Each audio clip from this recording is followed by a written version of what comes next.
നിലവിളിക്കണം. കർത്താവിനെ വിളിച്ച് കരഞ്ഞ് പ്രാർത്ഥിക്കണം.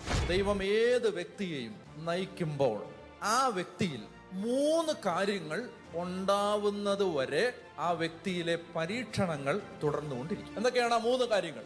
ഞാൻ പറയുന്നത് വെറുതെ എന്തിനാ ഈ അടി കിട്ടിയിട്ട് നന്നാവുന്നേ? അടി കിട്ടാതെ നന്നായിക്കൂടെ? ഇത് നമ്മളിൽ ഉണ്ടാവാനാണ് എല്ലാ പരീക്ഷണങ്ങളും. ഒരു മനുഷ്യൻ നിലവിളിക്കുമ്പോൾ അവൻ ബോട്ടം ലെവലിൽ ഏറ്റവും ലോവസ്റ്റ് പോയിന്റിലേക്ക് എത്തുകയാണ്. നിലവിളിക്കുമ്പോൾ എന്ന് പറഞ്ഞാൽ എന്നെ കൊണ്ടൊന്നും പറ്റത്തില്ല, ഞാൻ അങ്ങേയറ്റം ഒഴിച്ചു കളഞ്ഞ വെള്ളം പോലെയായി എന്ന് സങ്കീർത്തനം.